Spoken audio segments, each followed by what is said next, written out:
Alright class, you guys just got done doing a FET circuit investigation, and your goal was just to understand about voltage and current in series and parallel circuits, and you should have seen how different these circuits are.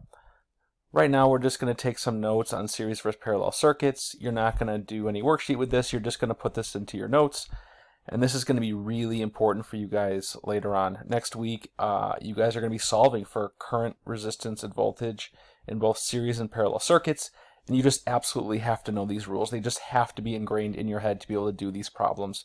So make sure you guys write these down and maybe look through it over the weekend and have these handy when you do the problems next week. Alright, we're going to go ahead and compare these two. First thing you should know is that a series circuit is just one path of electricity. You guys know that. The next thing you should know is that the current is the same everywhere. That was one of your goals today, was to go ahead and use that ammeter in that FET circuits activity and put it in different places throughout the circuit and realize that the electricity is the same everywhere. It doesn't get used up or decrease as it goes throughout a circuit. The other thing you should know is that if one bulb goes out, the rest go out. You probably saw that last week in your lab. And the last thing you should know is this. As you add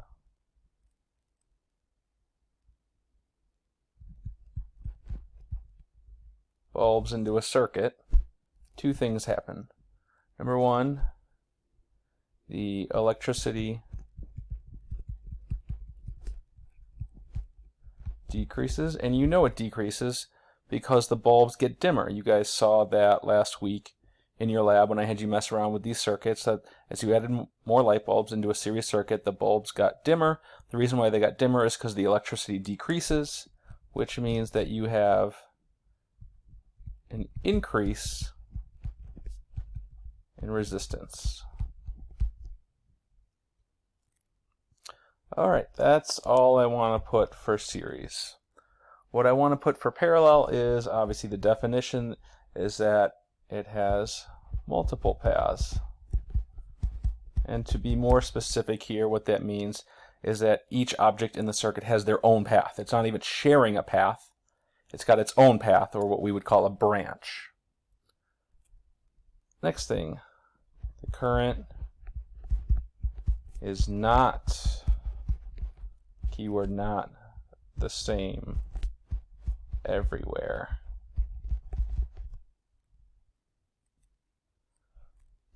Another thing is that if one bulb goes out, the rest stay on. It's just like your house. Your house is in parallel. So if you go into your room and you turn on a light, it doesn't turn the lights on in every other room. Or if you turn out the lights in your bedroom, it doesn't turn off all the lights in the rest of your house. So your house is wired in parallel. And we should know this. As you add bulbs, A, the total electricity increases, and because the total electricity increases, the resistance decreases. And I might have mentioned that very briefly last week when I talked about how come when you add more resistors into parallel, where you stack the resistors on top of each other and you measured the resistance with those multimeters, why does the resistance actually go down when you weirdly add more things that have resistance?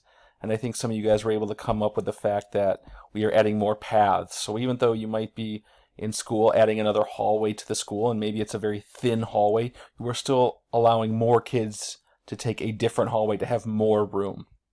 So as you add more light bulbs in parallel, turns out the resistance actually goes down. Alright, we are almost done here.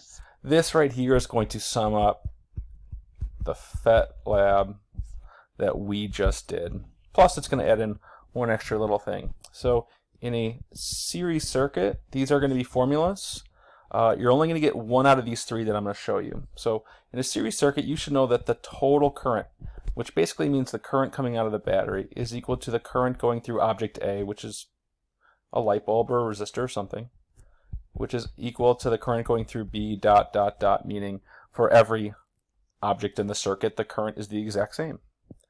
What you also should have realized is that the total voltage, which is the battery's voltage, so let me repeat that, the total voltage is the battery's voltage, gets split up among the objects in the circuit. So if a battery has 9 volts, it might have 6 volts going to one light bulb and 3 volts going to the other light bulb. They add up to the total. And this last thing is that the total resistance, and you saw this in a lab last week, is the sum of the resistors. So if you put resistors or light bulbs in series, every time you add a 5 ohm resistor, it will go from a total resistance in the circuit of 5 to 10 to 15 to 20 to 25 and so on. This right here is the only one you get on your sheet. You guys have to know these two. Alright, last thing. Parallel circuits. Now if you can just memorize for series, parallel is going to be the exact opposite. The total current gets split up. So the total current is the current coming in and out of the battery. And that's going to get split up among A, among B, possibly among a third object C, dot, dot, dot, dot. So if you add up all the currents going through each individual light bulb, you will get the total current going in and out of the battery. That is conservation of charge, that all the electrons going through the individual objects will add up to the total current going through the battery. Next thing is voltage, and this also might have been weird for you, is that the battery voltage, let's say, is 9 volts. The light bulb A gets 9 volts. Light bulb B gets 9 volts. Light bulb C gets 9 volts. Everything gets 9 volts, which seems counterintuitive because of the fact that you're like, well, if the battery only has 9 volts, how is it supplying possibly 18 volts or 27 volts? And it is possible. It's just that you are killing the battery a lot faster. The battery is going to run out 2, 3, 4 times quicker than if you just had one bulb. The same thing with your house. Every time you turn on another light bulb, you are getting another 120 volts provided by the power company to that light bulb. It just also means that you are using more electricity and you're going to be paying more money.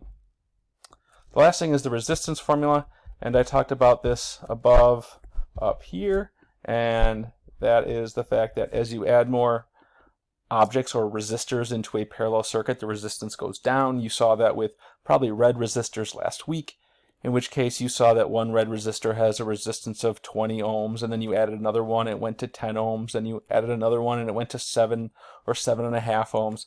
So we need a formula that's going to have resistance goes down as you add more resistors or light bulbs or whatever the objects are. And it's going to look something like this. So it's 1 over the resistance of each object for however many objects you have, and then you're going to put it to the negative first power. We will be using all of these rules and properties next week. Again, you will be given all the resistance formulas. You have to memorize the current and voltage rules. And remember, if you can memorize it for one of them, it is just the opposite for the parallel. I think that's about it. I'll keep this video up so you can go back and look at it if you need to next week. I'll obviously have a tutorial on how to solve these problems. And next week on Tuesday and Wednesday, I'll have you guys be solving series circuits problems. Have a good weekend, and I will see you guys soon.